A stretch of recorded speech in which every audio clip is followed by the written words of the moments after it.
Hi guys, I welcome you all to learn with Diamond Door. I hope you all are well.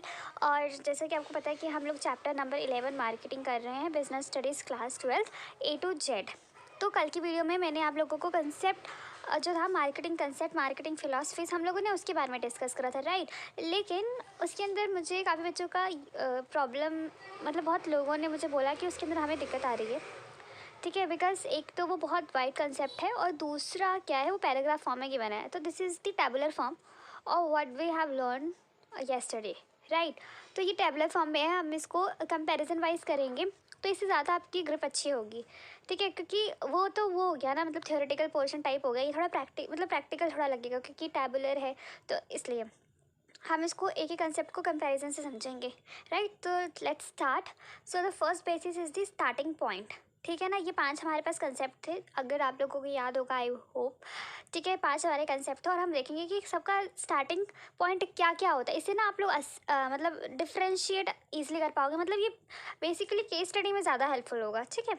So the in the production concept, I hope you remember, in the production concept क्या कर रहे थे कि हम quantity पे ज़्यादा focus कर रहे थे। तो marketing effort start after the product is produce in the factory, ठीक है ना। जब हमारा एक प्रोडक्ट जो है वो प्रोड्यूस हो जाता है ना, उसी टाइम से, ठीक है ना। और जब प्रोडक्ट एक बार प्रोड्यूस हो गया, बस उसी टाइम से हमारा प्रोडक्शन कंसेप्ट स्टार्ट हो गया, ठीक है, कि हमें ज़्यादा से ज़्यादा बनाना है।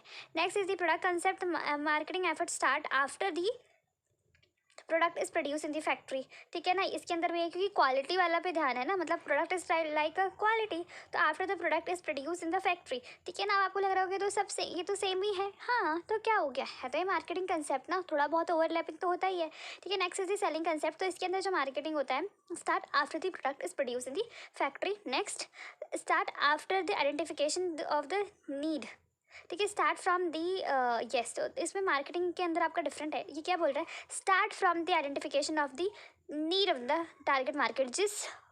जिस मोमेंट आप अपने टारगेट मार्केट की नीड आइडेंटिफाई करते हो ना, उसी टाइम से स्टार्ट हो जाता है हमारा मार्केटिंग कंसेप्ट, राइट, ठीक है। उसी मतलब उसी टाइम से आपका मार्केटिंग कंसेप्ट स्टार्ट हो जाएगा।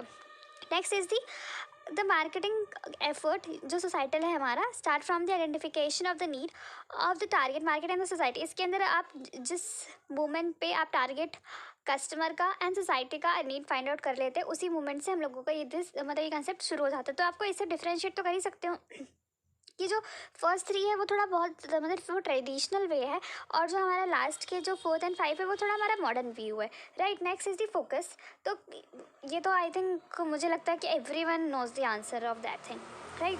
तो फोकस प्रोडक्शन कंसेप्ट में हम क्या करते हैं, क्वांटिटी पे फोकस करते हैं। फोकस प्रोडक्ट कंसेप्ट के अंदर हम क्या करते हैं, क्वालिटी पे।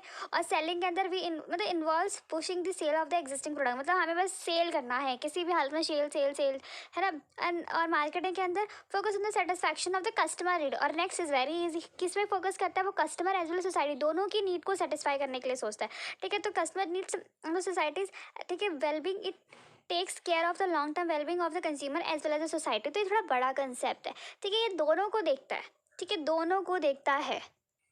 So the next is the means availability and affordability of the product, मतलब कि इसके अंदर क्या होता है, प्रोडक्शन कंसेप्ट के अंदर हमारे पास availability and affordability of the product रहता है, ठीक है। नेक्स्ट इज कंटिन्यूस इम्प्रूवमेंट, मतलब कैसे, किस through which means we can pursue this concept, ठीक है। क्योंकि पहले वाले में प्रोडक्शन कंसेप्ट था, इसका मतलब ये है कि हमारे पास अवेलेबिलिटी और अफोर्डेबिलिटी रहती है, इसलिए हम प्रोडक्शन लार्ज स्केल पे कर सकते हैं।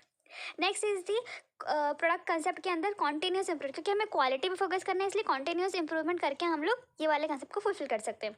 Next is the selling concept, it use aggressive selling. कैसे हम अपने सेलिंग कंसेप्ट को फुलफिल करेंगे, by using aggressive selling and promotional technique like advertising, personal selling and the sales promotion to achieve the objective.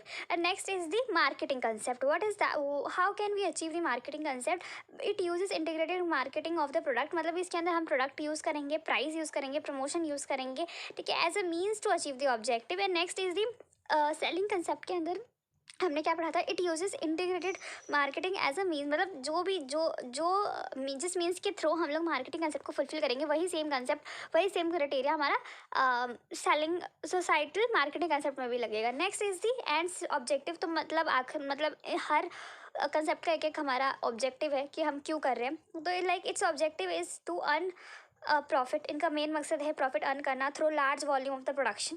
ठीक है, बस पैसा पैसा कमाना है। And next is the for the product concept as well, its objective to earn profit through the quality of the product. वहाँ पे क्या था, थ्रू दी प्रोडक्शन, थ्रू यहाँ पे हाई क्वालिटी। और अगर हम सेलिंग की बात करें तो इसका भी प्रॉफिट अर्न ही है, लेकिन थ्रू इंक्रीज वॉल्यूम, कि हमें सेल करके प्रॉफिट कमाना है, right. And if I talk about the next one, तो इनका भी सपना है प्रॉफिट तो कमाना ही है क्योंकि कंपनी को चलाना है, राइट। लेकिन by giving a better services and competitor satisfying the needs of the customer. और वहाँ पे क्या है, कस्टमर को तो ध्यान देना ही है, लेकिन हमें सोसाइटी के बारे में भी सोचना है, सोसाइटल मार्केटिंग कंसेप्ट के अंदर। So that's all about the today's video. I hope you understood the concept now very well, because अभी मैं आपको ये दूसरी बार है मैं आपको एक्सप्लेन कर रही हूँ। और आई रियली विश कि आप लोगों को बिल्कुल अच्छे से समझ में आ जाए, और आप कोई भी केस स्टडी में बिल्कुल कोई भी दिक्कत मतलब आपको दिखे ही ना, कोई भी दिक्कत ना दिखे, ठीक है ना।